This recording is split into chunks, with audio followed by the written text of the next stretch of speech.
नमस्कार दोस्तों, राधे राधे। तो कैसे हैं आप सब दोस्तों। उम्मीद करता हूँ आप सभी अपने घर पर सुरक्षित होंगे, स्वस्थ होंगे। तो दोस्तों आज मैं आपके लिए लेके आया हूँ कहानी नंबर 2।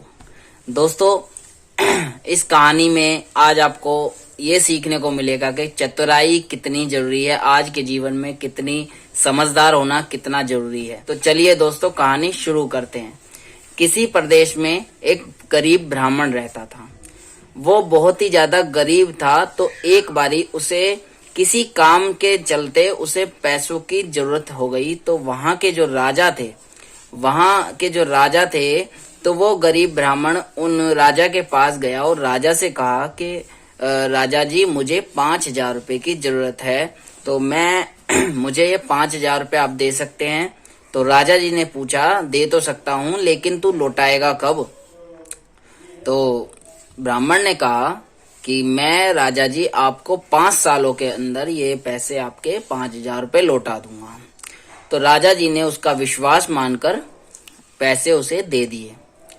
फिर ब्राह्मण उन पैसों को लेके घर आ गया और समय बीतता गया। धीरे धीरे समय जैसे जैसे बढ़ता गया और बीत गया और 5 साल बीत गए, समय बीत गया। तो राजा को खबर पहुंची कि वो जो ब्राह्मण था उसके पैसे अभी तक आए नहीं है। तो राजा ने अपने मंत्रीगण से कहा कि जाओ पूछताछ करके आओ भाई, क्यों पैसे नहीं दिए अभी तक। तो उसके जो राजा के जो मंत्रीगण थे वो गए और पूछा कि भाई पैसे क्यों नहीं दिए हैं। तो उन्होंने जो रीजन देके जो भेज दिया, उन्हें वापस भेज दिया, लेकिन पैसे नहीं दिए। तो फिर जो राजा थे, राजा को लगा कि यार लगता है मुझे ही जाना पड़ेगा। तो राजा जी जो थे वो कहते हैं कि ठीक है मैं ही जाता हूँ। राजा जी जाते हैं उसके घर ब्राह्मण के, लेकिन वहां पर राजा को भी कोई ना कोई बहाना देकर वापस भेज दिया जाता है।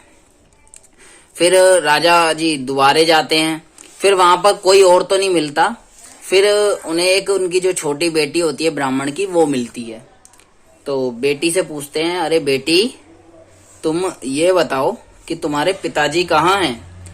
तो बेटी जवाब देती है राजा जी पिताजी तो मेरे स्वर्ग का पानी रोकने गए हैं। राजा बड़ा आश्चर्यचकित हो जाता है।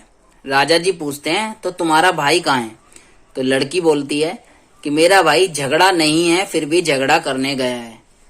अच्छा, राजा बोलते हैं ठीक अच्छा। तो फिर राजा पूछते हैं ये बताओ तुम्हारी माँ कहाँ है। तो लड़की बोलती है मेरी माँ 1 के 2 करने गई है। राजा जी के दिमाग घूम जाता है, वो बड़ा गुस्से में बोलता है अरे यार क्या तुम जवाब दे रही हो और तुम क्या कर रही हो। तो लड़की बोलती है मैं तो यहाँ पर संसार देख रही हूँ बैठ के। राजा का दिमाग घूम जाता है बहुत ज्यादा। वो गुस्से में बोलते हैं अरे तुम सीधी तरह से जवाब दो, ये बातों का मेरे को नहीं समझ आ रहा। तुम सीधा सीधा जवाब दो कि ये क्या तुम मेरे को जो जवाब दे रही हो ये क्या, इनका मतलब क्या है।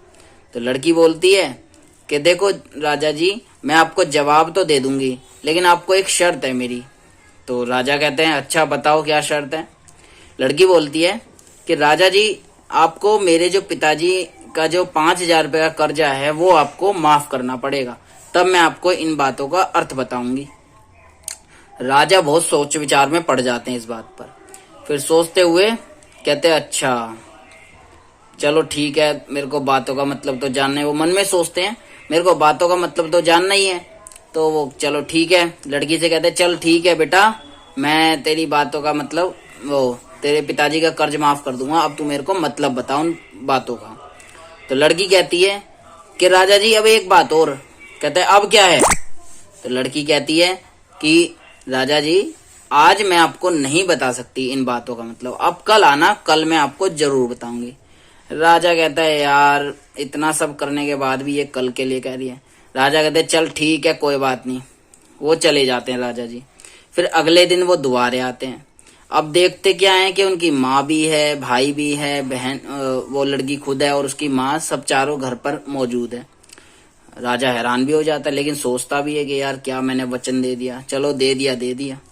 फिर पूछते हाँ हाँ भाई बेटा अब बता मेरे को वो चारों बातों का मतलब क्या है। तो लड़की कहती है देखिए राजा जी मैंने आपको पहला जवाब दिया था कि मेरे पिताजी स्वर्ग का पानी रोकने गए हैं, तो इसका मतलब ये है कि बाहर बारिश हो रही है और हमारी छत टूटी हुई है, तो मेरे पिताजी बाहर छत को बनाने गए हुए हैं। क्योंकि हम जानते हैं कि आसमान भी हमारा जो है, आसमान के अंदर ही स्वर्ग होता है। तो इस बात का मतलब यही है कि मेरे पिताजी स्वर्ग का पानी रोकने गए हैं। राजा कहता है अच्छा। और दूसरी बात, लड़की कहती है दूसरा जवाब मैंने आपको ये दिया था कि मेरा भाई रेंगती के कांटे काटने गया है। और आप तो जानते ही हैं कि रेंगती के अगर कांटे काटने जाओगे तो आपके भी, चाहे कैसे भी जाओगे, आप उसके अंदर उलझकर आपके चोट जरूर लगेगी और कांटे आपके चुभी जाएंगे और आपके चोट लग जाएगी। तो इस बात का मतलब ये है। तो राजा कहते हैं अच्छा ठीक है, तीसरी और चौथी बात का मतलब क्या है?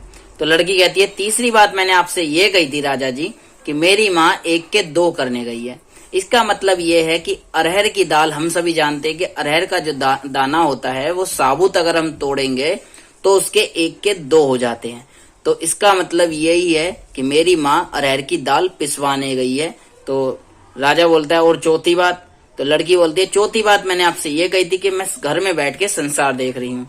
तो इसका मतलब ये है कि मैं उस समय चावल बना रही थी, और चावल जब बना रही थी तो चावल के अंदर चावल बना है नहीं बना है, कच्चा है पका है, यही चेक करने के लिए मैंने चावल के उसमें से मटके में से एक दाना निकाला और उससे मेरे को पता चला कि चावल बना है या नहीं बना है, कच्चा है या पका है। तो मैं उस समय घर में बैठकर चावल का संसार देख रही थी। तो इस बात का मतलब ये है। तो राजा कहते हैं अरे बेटा तू तो बड़ी सियाणी है, बड़ी तू तो यार नहीं। तो राजा बड़े मुस्कुराते हैं और बड़े खुश होकर कहते हैं अरे बेटा तू तो बहुत ही ज्यादा चतुर है, बहुत ही ज्यादा समझदार है, तूने तो सच में मेरा दिल जीत लिया बेटा। तो राजा लेकिन एक बात और सोचते हैं और फिर बोलते हैं, राजा कहते हैं कि बेटा मेरे को एक बात और बताओ। लड़की पूछती है क्या राजा जी? तो राजा जी बोलते हैं कि तुम ये सारी बातें मुझे कल भी तो बता सकती थी, तो मुझे आज क्यों बताया? तो लड़की बोलती है कि राजा जी सुनिए, अगर मैं आपको ये बातें कल बता देती, तो जैसा कि मैंने आपको बताया कि मैं चावल बना रही थी, तो मैं अगर ये बातें आपको कल बताती तो मेरे एक तो चावल जल जाते, और दूसरी बात ये है कि मेरे पिताजी का कर्ज आपने माफ कर दिया है, तो उनको मेरी बातों पर विश्वास नहीं होता। क्योंकि आज मेरे पिताजी भी घर पर मौजूद हैं, तो उन्हें भी इस बात पर विश्वास हो गया और मैंने आपको इन बातों का सारा मतलब भी बता दिया। राजा जी बहुत ही ज्यादा खुश हो जाते हैं और उस बेटी को गले लगाकर उसे आशीर्वाद देते हुए अपने गले से एक हीरो की माला निकालकर उसे उपहार स्वरूप में दे देते हैं और कहते हैं, और उसके पिताजी से कहते हैं मैंने तुम्हारा कर्ज भी माफ कर दिया है, और उसे आश्वासन देकर चले जाते हैं कि अगर तुम्हें कोई जरूरत कभी पड़े तो मेरे को तुम बता देना। और वो राजा जी वहां से चले जाते हैं और बेटी की इस चतुराई ने उनके पिता के कर्ज को भी माफ कराया और इतनी समझदार बेटी ने उसके परिवार को भी सुखमय कर दिया। तो सारा परिवार खुशी बांटने लग जाता है। तो इस प्रकार ये कहानी समाप्त होती है। तो दोस्तों ये कहानी से हमें एक बात ये सीखने को मिलती है कि आपकी समझदारी ही आपके परिवार को, आपके समाज को, आपके देश को आगे बढ़ाती है। तो इससे यही सीखना चाहिए कि हमें समझदार बनना बहुत जरूरी होता है। वो किसी भी तरीके से समझदारी बहुत जरूरी होती है। तो आपको ये कहानी कैसी लगी आप ये कमेंट सेक्शन में जरूर लिखना, और अगर अच्छी लगी हो कहानी तो इस वीडियो को लाइक कर देना, अपने दोस्तों के साथ शेयर करना वीडियो को, और चैनल को सब्सक्राइब करना। तो दोस्तों फिर मिलेंगे किसी और नई मैं स्टोरी, नई कहानी लेके आऊंगा आपके लिए। तो तब तक के लिए दोस्तों अपना और अपने परिवार का ध्यान रखना। तो दोस्तों मिलेंगे फिर किसी अगली वीडियो में किसी नई कहानी के साथ। तब तक दोस्तों जय श्री राम, राधे राधे, नमस्कार।